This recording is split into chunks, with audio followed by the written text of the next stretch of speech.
I apologize to all of you and to Phil that I've messed up something with this computer. He had his PowerPoint up and I clicked something wrong apparently, and you won't be able to have PowerPoint this hour. I apologize to you very much. I'll try to get that fixed before next hour.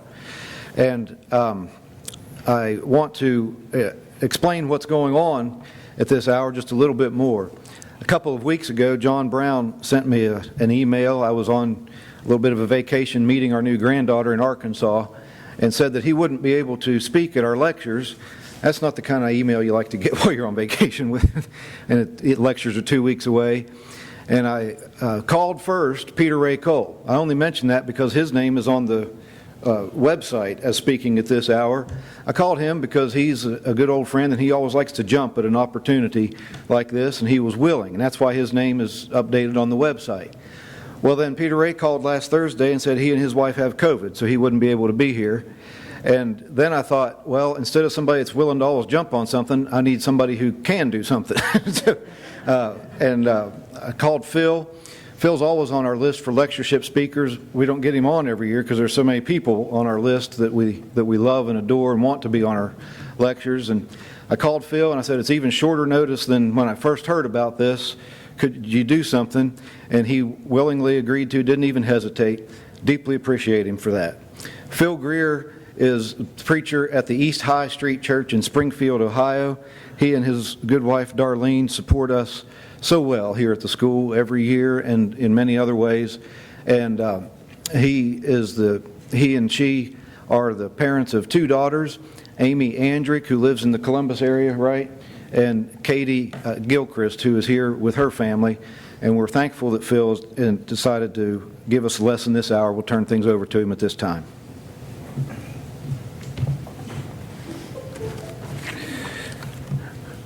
Thank you, Andy.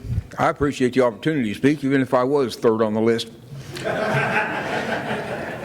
It dawned on me today I'm pinch hitting for the pinch hitter. I hope that's not strike three and you're out.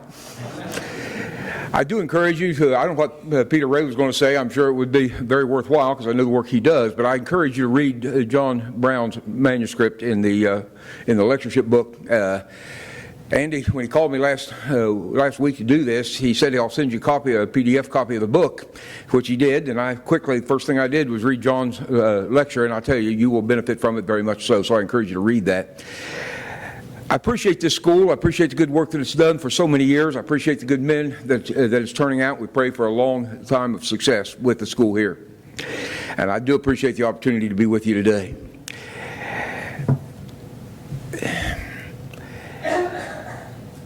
It was a boatload of people, many of whom were professional fishermen.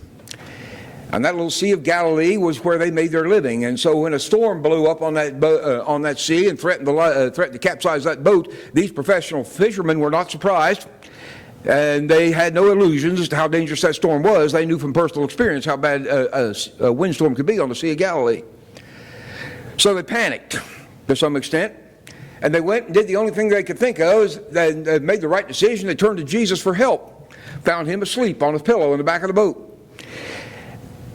Now they turned to him, which was the right thing to do, but they didn't appear to turn to him with a whole lot of confidence because their question is very simply, Teacher, do you not care that we are perishing?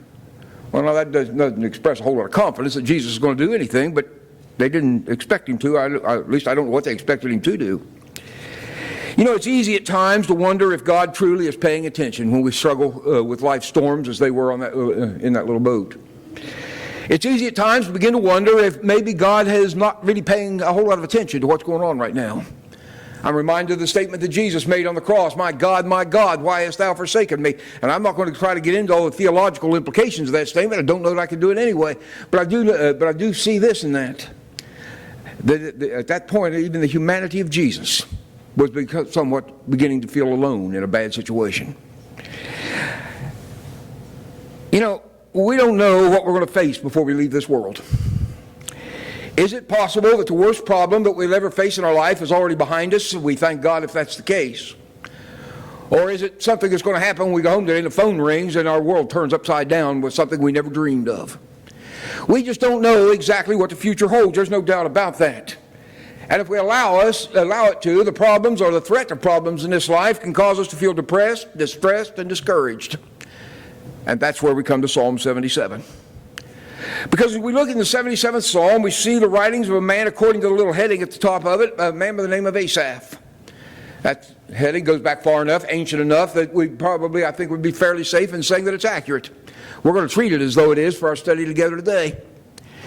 Asaph was a man who is known in the Bible. As a matter of fact, he's mentioned more than 25 times in the Old Testament. He was one of the three chief musicians appointed by David to be in charge of the music for the worship of God in the tabernacle and eventually to be the temple. He's also said in 2 Chronicles 29 and verse 30 to be a seer or a prophet of God. The songs that he wrote were sung by 250 years later in the days of Hezekiah, and here we are 3,000 years later sitting on a side of the world he never knew existed, talking about one of the songs that he wrote. I doubt seriously he would have been, he had any idea that would ever occur. He was a tremendous good influence on his family and on the world ever since. In the days of Nehemiah, his descendants are still said, the sons of Asaph are still said to be in charge of the music in the temple, and Nehemiah tells us there were 148 of them.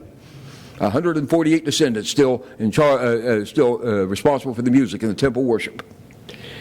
Apparently a godly man of great devotion, but he still had a problem. You see, being godly doesn't make us immune from the problems and the struggles of this life. I believe one of the greatest injustices that the televangelists do in our society today is to give people the wrong impression about what Christianity is. To listen to them talk and tell their audience, you'll hear them say something like, if you will just place your trust in God, walk hand in hand with God, and send me $100, all your problems will go away. But God never promised anything vaguely resembling that. Asaph says in verse 2 of our psalm that everything he's about to write about took place, he says, in the day of my trouble. We don't know what that trouble was. We have no idea what he was struggling with. Was it a health issue? Was it a family issue, a financial problem? Was it a loss of a loved one? Was he experiencing grief? We really just don't know. And that right off the bat tells me, brother, we need to be careful about judging what people are experiencing through outward appearance. Just because we don't know what troubles are in someone's life doesn't mean they don't have any. Years ago, I had a lady come to me after church one day. She says, boy, I envy you. I said, oh, really? She says, yeah, you never have any problems. I thought, well, you want me to start listing them? Just because somebody doesn't tell you about them doesn't mean they don't exist. And for that reason, we need to be very careful about criticizing people because we don't know what they're facing. You sit in a restaurant and that inattentive waitress that just doesn't seem to be getting things quite right today, how do you know that she would not rather be at home with a sick child right now, that she's more worried about than seeing that your coffee cup's full? Or maybe she just found out that her husband, who is the primary breadwinner in the family, just got laid off from his job, and she's scared to death that her little waitress salary ain't going to pay the bills. Or maybe she's waiting a phone call from the doctor's office for the results of her biopsy. We don't know what's going on in people's lives, do we? Don't know what was going on in Asaph's life. But in verse 3, he says it was overwhelming. He says, I complained and my spirit was overwhelmed. He's struggling to come to grips with whatever it was that he was facing. And I think as we look at the 77th Psalm today, we're going to be able to find out very clearly that we relate in a very personal way to the problems and struggles that Asaph is talking about. Listen as he cries out to God in verse 1. He says, I cried out to God with my voice, and he gave ear to me. Terry Jones told us yesterday that this hymn we just sang, Hear Me When I Call, the background of that song is Psalm number 4. I didn't know that. I tried to find the background of that song last week and I couldn't find it. I'm glad Terry helped us out with that.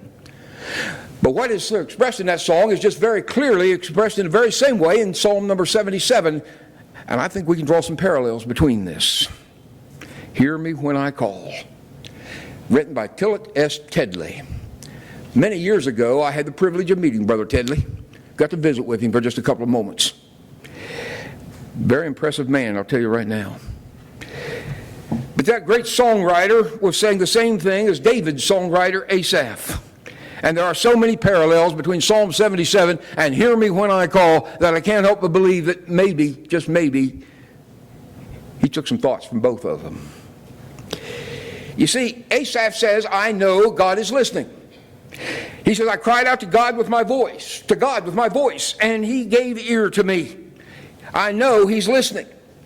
Asaph would have agreed with David, as David wrote in Psalm 34:15, for the eyes of the Lord are on the righteous, and his ears are open to their cry. But still, I know God's listening, Asaph says, but still, there's this overwhelming problem which caused his dilemma. Asaph's got to struggle. He's got to try to understand something. Read the first 9 verses with me. I cried out to God with my voice, and he gave ear to me. In the day of my trouble I sought the Lord. My hand was stretched out in the night without ceasing. My soul refused to be comforted. I remembered God and was troubled. I complained and my spirit was overwhelmed. You hold my eyelids open. I am so troubled that I cannot speak. I have considered the days of old, the years of ancient times. I call to remembrance my song in the night. I meditate within my heart, and my spirit makes diligent search. Will the Lord cast off forever? And will he be favorable no more? Has his mercy ceased forever? Has his promise failed forevermore? Has God forgotten to be gracious? Has he in his anger shut up his tender mercies? Asaph says, in the days of my trouble I sought the Lord. Well, we would agree with him right off the bat. That's where you start. The word he uses for trouble in the original is a word that means pressure or to squeeze. Literally, he's saying the problem that I'm dealing with right now is pressuring me. We would even say is crushing me. And we've all been there, haven't we? Had that one worry, that one struggle that just, at least for that moment in time, feels like there's a burden that's just crushing us under its weight. And so he says, I reached out to God. My hand stretched out in the night without ceasing. What's that last phrase? It stretched out in the night without ceasing. He kept up the call all night long, reaching out to God for some sort of help as he dealt with whatever it was he was facing. He couldn't get to sleep that night. Verse 4, he says, you held my eyes awake, my eyelids open. I couldn't sleep. He was losing sleep over this problem for some reason. Which one of us can't sympathize with that? I've often wondered, why is it that a problem seems so much worse at night? It does, doesn't it? You're laying there in the house, and the house is quiet, it's dark, it's quiet, everybody else is asleep. And you're laying there, whatever's on your mind right then, just turning over and over and over in your mind, and you just can't let go of it. And you tell yourself, I've got to go to sleep, but you can't get your brain to turn off so you can go to sleep. You've been there, haven't you? And then you think, I know God says, I've read 1 Peter 5:7. I know God says, casting all your cares upon him, for he cares for you, but it's still there. I know what Paul said in Philippians 4, verse 6, when he said, be anxious for nothing, but in everything by prayer and supplication and thanksgiving, let your requests be made known to God. I know God says, give me the problem and I'll handle it. Now go to sleep, but I can't go to sleep. I can't turn my brain off. And now I also feel guilty, because where's my faith?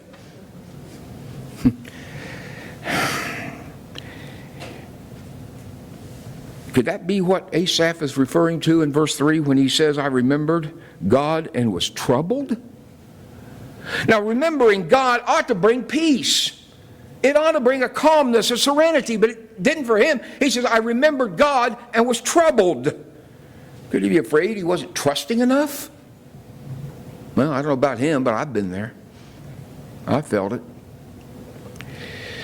Intellectually, we know God is there.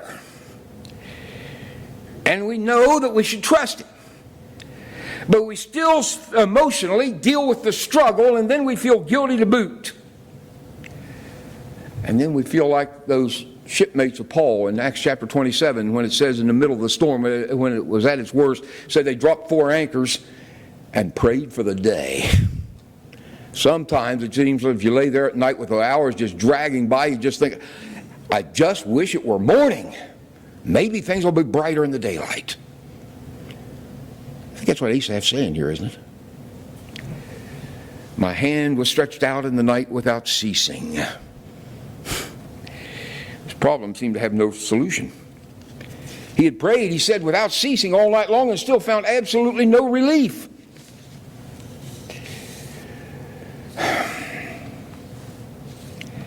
The problem's overwhelming. He says so in verse 3. He says, I complained and my spirit was overwhelmed. Overwhelming. The original language there means to be covered up with sorrow. He was totally immersed in the suffering and the misery that went along with this problem. He was absolutely being crushed, as we said, to the point he couldn't sleep. And so somebody comes along and says, close your eyes, you've got to get some sleep. He says, yeah, like that's going to happen. And then in verse 4, he says, I am so troubled, I cannot speak. Now, wait a minute, Asaph. You said back in verse 1 you cried out to the Lord. Now you're saying you can't speak. Did you cry out or not? Maybe he cried out in words that could not be uttered. He didn't know what to say. You been there? Need to go to God in prayer because you know that's the only place to turn, and yet you can't put it into words? You don't even know what to pray for. So somebody says, well, you know, if you just, let's talk about it. You got a problem, let's talk about it. If you talk about it, you'll feel better. And oftentimes that's true, but Asaph isn't there yet. He still just needs time to think this thing through. He's got to find a solution to all of this. And so he says, I complained and my spirit was overwhelmed. Sometimes he just doesn't see how things are ever going to get any better. Sometimes the solution just is not there, no matter how hard you try to deal with the problem. Sometimes the situation can just seem absolutely hopeless. Clouds of doubt arise, and faith grows weak and small. Oh, hear me. Lord, hear me. Oh, hear me when I call.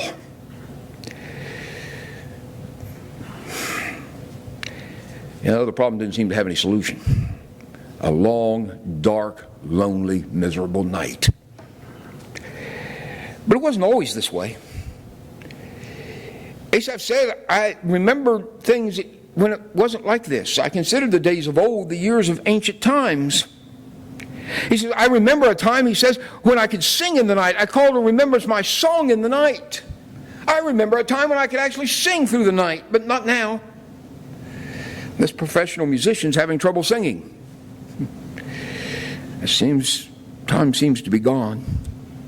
As a matter of fact, in his mind, it is so far recessed into the past that the only thing he can do is describe it as happening in ancient times, way back in the old days, when I could sing in the night. And so it says in verse 6, he meditated with himself. I love that phrase. I meditate within my heart. Now, when I think of meditation, I think of just kind of sitting around and quietly considering things. That's not what it means here. The original word here literally means he talked with himself. He gave himself a good talking to. You ever have to do that? Just sit down and give yourself a good talking to.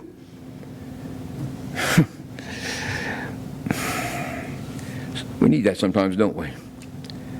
We just need to remind ourselves sometimes, remember, you're a Christian. And remember that what the Holy Heavenly Father has done all through the years to see to it that you handle the problems, that He's handled them for you, that He's not left you alone. We got a good friend, Brother Hilbert Astorga. Hilbert's one of the best friends I've got in the world. He preaches for the Central Congregation in Alajuela, Costa Rica. Hilbert's got, I've heard him say it so many times, it's almost a mantra. He'll say, don't worry, you're a Christian. I know what he means. Now, he's usually trying to reassure us that it's all right to walk down that street, or it's all right to get on that airplane, or it's all right to ride with him. If you've ever ridden with Hilbert, you know that's an experience. He is notorious among the brotherhood in Costa Rica for his driving. Don't worry, you're a Christian. We know that. But somehow just putting that into practice isn't always that easy. And so Asaph says in verse 6, I began to search my own heart. I meditate within my heart, and my spirit makes diligent search. He's searching his own heart. And then he comes up with a rather interesting series of questions, beginning in verse 7. And in verses 7, 8, and 9, he has 6 questions. Will the Lord cast off forever? And will He be favorable no more? Has His mercy ceased forever? Has His promise failed forevermore? Has God forgotten to be gracious? Has he in anger shut up his tender mercies? Now, obviously, the answer to every one of those questions is no. They're rhetorical. But as I was putting these thoughts together the other day, one thing dawned on me. What if we had to answer that question, yes? All 6 questions are asking the same thing. Does God care? What if we had to, has God quit caring? What if we had to answer that question, yes? He has quit caring. What a mess we would be in. But we know it's not true. No matter how bad it is, no matter how dark it is, no matter how long the night seems, God hasn't quit caring. And no, he has not forgotten to be gracious. Then Asaph would say, why can't I find peace? I know the answers to those questions, and I've searched my heart, and I've talked to myself, and I've reminded myself of the way things used to be. Why can't I find the peace of mind that as I deal with this? Well, by this point in the psalm, Asaph is reaching a crisis point. Something's going to have to be resolved. You know, if we are convinced that no one cares, there's always the danger then that we will decide that we don't care either. And if I decide that not even God cares, then I've reached a crisis point that is absolutely frightening. Hear me when I call, O God, my righteousness. Unto thee I come in weakness and distress. Hold my trembling hand, lest helpless I should fall. O Lord, hear me. Lord, hear me. Oh, hear me when I call. Something's got to give. Asaph's got to find a solution. And so we come to the second point of our study, and that is in the beginning verse 10, when we read not of his dilemma, but of his deliberation. In verse 10 in his psalm, his tone begins to change. In the first 9 verses, as we have just studied, you hear a pessimism that almost borders on despair. But Asaph, beginning in verse 10, is going to start recounting God's blessings. He's going to start reminding himself of God's past love, of God's past care, of God's past provision. He's going to quit focusing on himself and begin to focus on God. Interesting, in the first 10 verses of this psalm, Asaph refers to himself 22 times and to God 11 times. In the last 10 verses, he refers to himself 3 times and God 24 times. Do you see a shift in emphasis here? He's quit thinking about himself and he's starting to focus on God. And so we get to listen in as he reasons with himself. In verse 10 he says, this is my anguish. The word anguish there literally means grief. I understand that the original language, he literally says, this makes me sick. Now, not being sick in the sense of this is sickeningly disgusting. He's not saying I'm disgusted with the whole thing. He's saying I literally am physically ill. I'm worried over this problem to the point that my health is being endangered. I'm getting physically ill over this thing. And then he says, I know what I'll do.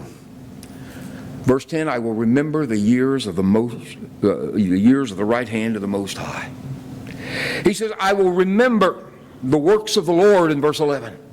I will remember the wonders of old. I will remember all of the things that God has done in the past. Very likely talking about what God had done for Israel throughout the past. Talking about that time when Pharaoh had been forced to let Israel go because God intervened.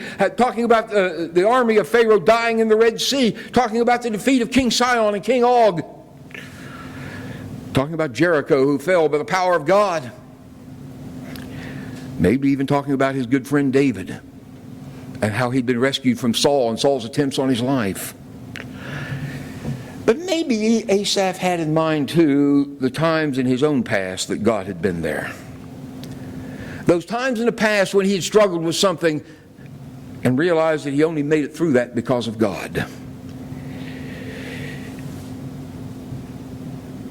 Is there anything in your life that you can think back on that you'd wonder how in the world you ever got through it when it happened? I remember the early days, we first got married, the early days of the preaching and the money. Paychecks were kind of small. Wasn't much money. Trying to raise 2 girls, paycheck to paycheck, ending up with too much week left over at the end of the money. Sometimes to the point we honestly didn't know how we were going to make it. Sometimes I wonder how we survived. Darlene absolutely hated to see a zero in the checkbook. So we pay the bills, get paid Sunday, pay the bills on Monday, and the bank balance would be zero. She refused to write a zero. She put a happy face. Didn't add a penny to the account, but it sure made things look better. Sometimes I lay awake nights worrying about how I was going to pay those bills. Didn't know how I was going to make it. But we did, and God was there. And because He was there, we made it. Now, there's very likely you may probably even have a more dramatic story of something in your past where you know because of that God was there and you wouldn't have gotten through it if He hadn't been. And so in verse 12, Asaph says, I will meditate on all your work and talk of all your deeds. I will meditate. There's that word again. He's talking to himself again. He says, he's reminding himself, laying awake at night, reminding himself of what God has done for him in the past instead of focusing on how bad things are now. And then a rather interesting statement in verse 13. He says, your way, O God, is in the sanctuary. Now, I don't have time to go into all what's involved in the sanctuary in the Old Testament, the sanctuary in the New Testament, and all that, but I think what Asaph is telling us is this. The sanctuary is a place of worship. Your way, he says, is found in the place of worship. Isn't it interesting that a lot of people, when they start having struggles in life, they start having hardships in life, the first thing they want to do is turn their back and walk away from God? I've had people say, the church, I just can't hardly make, one man told me, I can hardly make myself go back in that church building after what I've been through. Brethren, if there's any time in the world that you need to be worshiping God, it's when the problems are hard.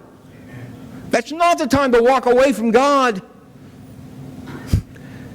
And sometimes the strength you need will be found in that worship assembly where you're sitting with brothers and sisters in Christ who love you and want to support you and praising the God who loves you and wants to support you as well. And so in verse 13 he begins to remind himself of the power of God. He says, God controlled nature. Verse 16. The waters saw you, O God. The waters saw you. They were afraid. The depths also trembled. The clouds poured out water. The skies sent out a sound. Your arrows also flashed about. The voice of your thunder was in the whirlwind. The lightnings lit up the world. The earth trembled and shook. Your way was in the sea. Your path in the great waters. You know, every time I read that, I'm reminded of Psalm 29, where David writes of a powerful thunderstorm that raged through the land, and he watched it from one end to the other. What he's talking about here is a thunderstorm that is raging through people's lives.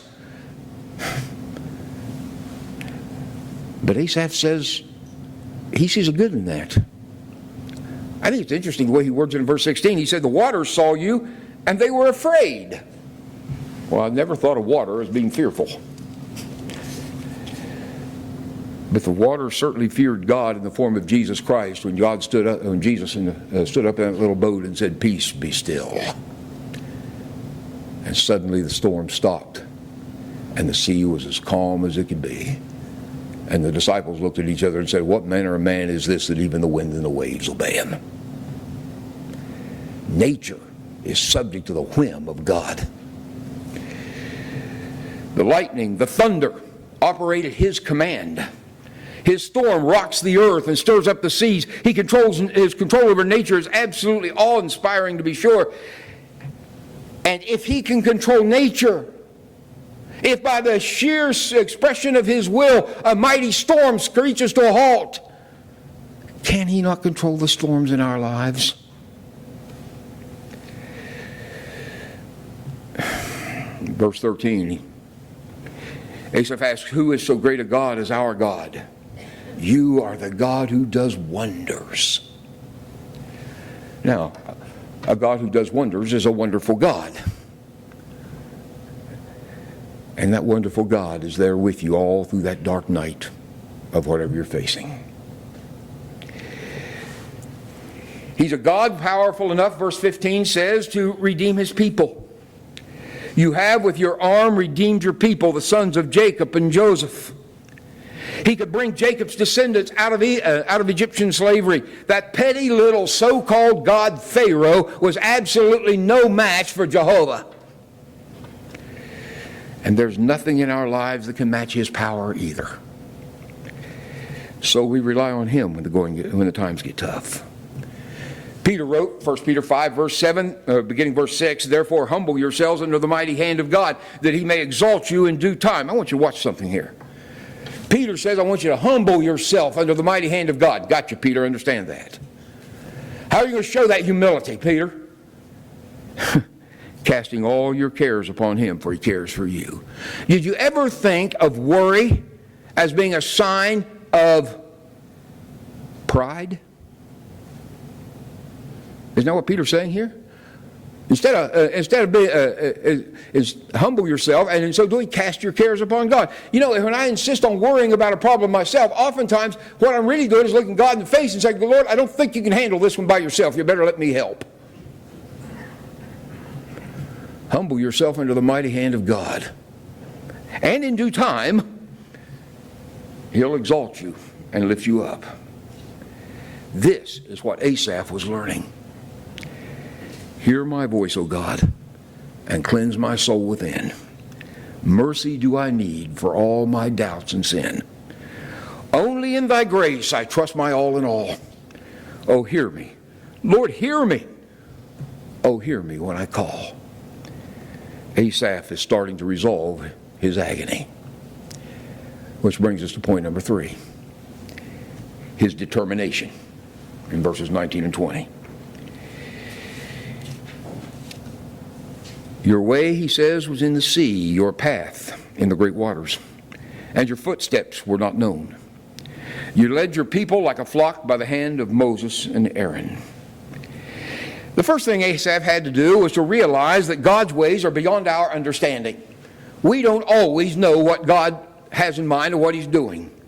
As Isaiah said it in Isaiah 55, my thoughts are not your thoughts, nor are your ways my ways, saith the Lord. For as the heavens are higher than the earth, so are my ways higher than your ways, and my thoughts than your thoughts.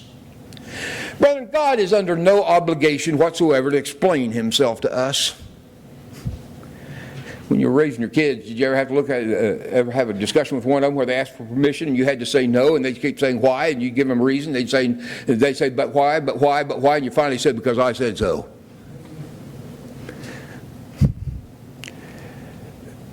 Sometimes God just needs to tell us because I said so. I'm God, you're not. Isn't that what he told Job? Job says, Lord, I got some questions for you. God says, ask your questions, but first I got some for you. And then for 4 chapters, he peppers Job with questions. So finally Job says, think I'll just put my hand over my mouth and shut up.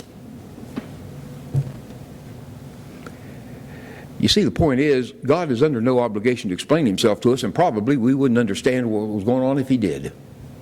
Because his thoughts are higher than our thoughts, as the heavens are higher than the earth. So, that means we must by faith accept what he says as being the best approach. Someone says, why did he not answer Asaph's cry for help? He did.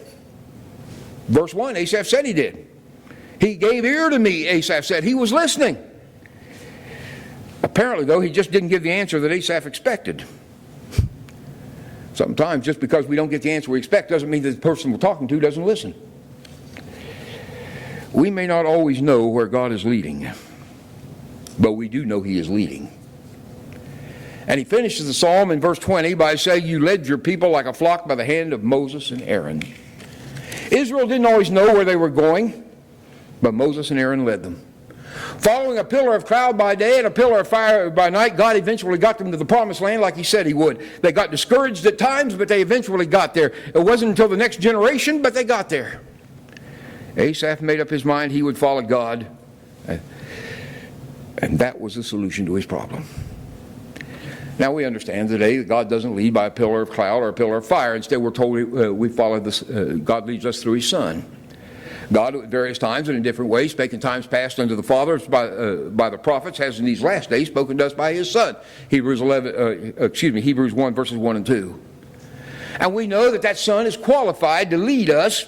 He has experienced the same emotions, same temptations that we have experienced, even facing death, so that he would know what it was like to face death. No, the Christian is not immune from problems in this world. Not even Jesus Christ himself got through this life without problems. But we know where to turn. And that's truly a great blessing from God. Asaph's determination when the whole thing's done could be summed up like this. Asaph reached the conclusion that I don't understand. But God's always been reliable in the past, and I have no reason to believe that He won't be now. It may be beyond me, but I'll trust Him to do what's right, and I'll follow Him wherever that leads me. Heard a story one time of an older couple was riding down the road in the car. And she said, "Honey, do you remember when we used to sit close to one another when we were traveling? You remember, some of you old enough to remember the cars, the old bench seats, you could get 3 people up front. And you may remember that that couples at that time, the girl he drove and she usually sat in the middle right up against him. She said, "Honey, why don't we sit that close together anymore?" And he just calmly said, "I'm not the one who moved."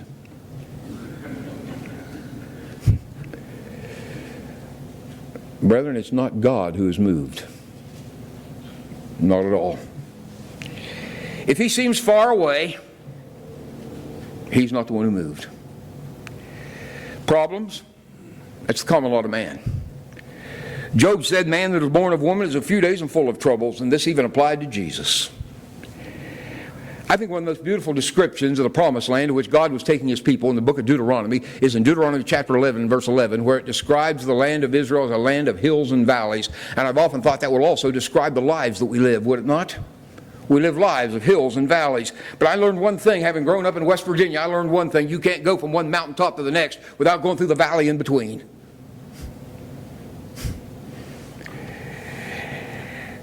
The only way to avoid problems in this life is just to pretend you don't have them. That's not healthy. Jesus never promised eternal joy in this world, but it's comforting to know that God will walk with us, even through life's valleys. As Jesus calmed the stormy sea in the lives of the disciples, He will also calm ours. We can learn the lesson that Asaph learned. God has learned His people in the past. He loves you and me every bit as much as He loved them.